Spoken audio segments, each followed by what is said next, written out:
Welcome, Perry. This is Rob. I'll be going through your evaluation. Feel free to talk. We're going to be talking into this microphone up here. This is for you to look at later online. You get your personalized web lesson page. Okay. Um, I will be pulling out these numbers periodically when we need to, talking about the tour averages, where you're at, where we want to get you.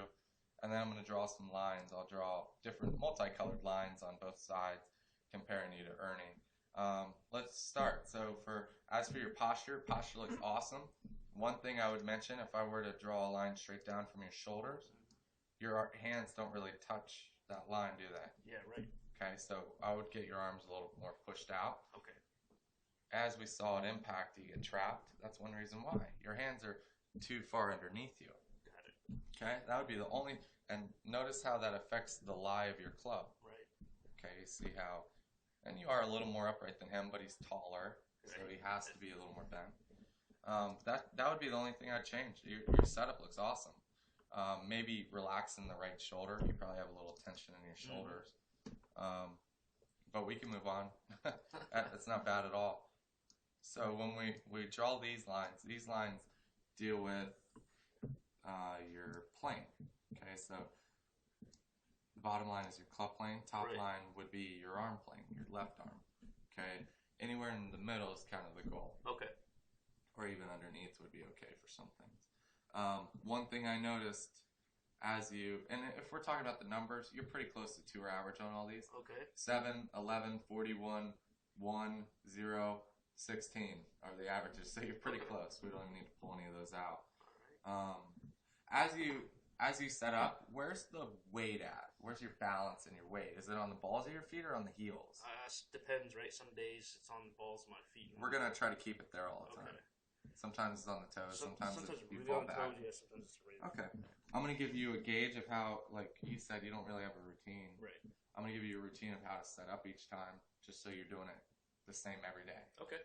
And this is different for each different type of lie as well. But Sure. if you have a routine, it will be kind of standard. And we can talk about lies later on. Okay. Let's look at what's happening with the plane. Typically, when you're that much bunched in, you're going to want to push the club away from you, which you don't. You're more, you pushed your hands away. Okay, but the club is pretty much on plane. One thing I do notice here, if this is the club being parallel to the ground, Yeah. look how open the club face is. Whoops. Let's go here. Watch this. Oh yeah. Look at that. Okay, his club matches his spine angle. Yeah. If we're talking about this is your club, this is your spine angle, they should be pretty close to parallel to one another. Really? Yeah. Okay. You probably learned toe up, right? Right. That's very common to learn, but if you think of it this way, toe up when you're standing tall is a square club. True. But when you bend forward, the club bends forward. Okay, and that's how you can tell what's square or not.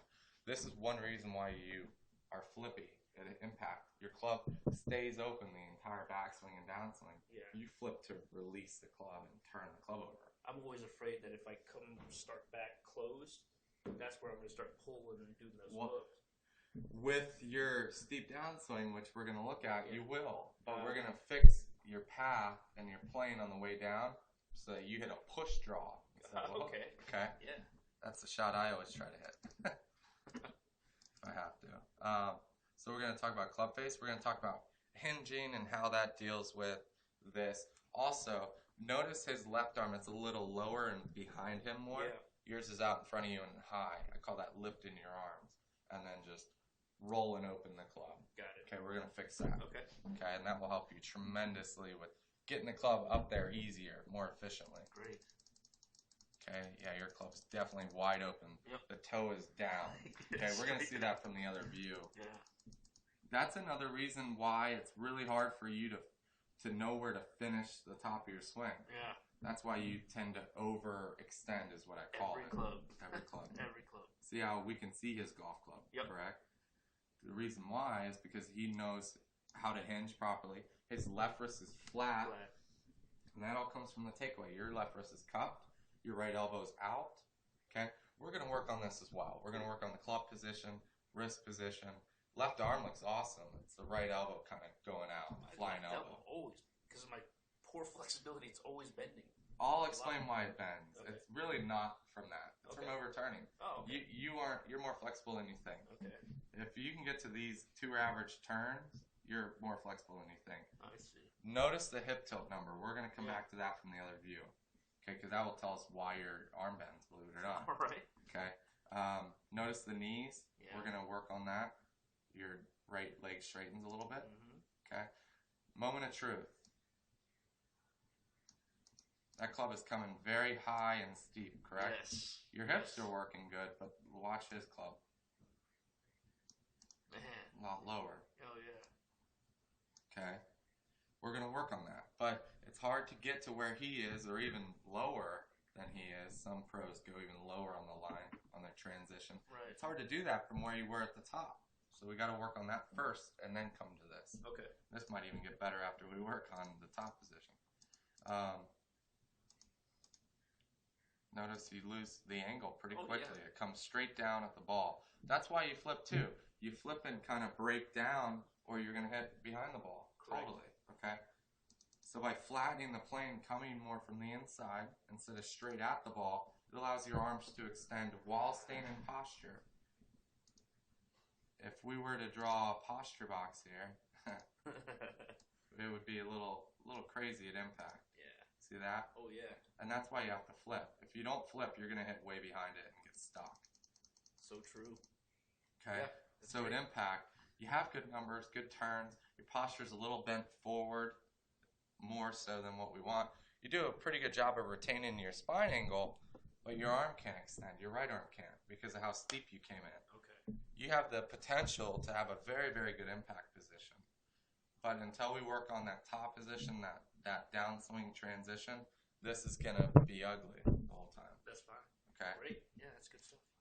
You turn better than 90% of my students.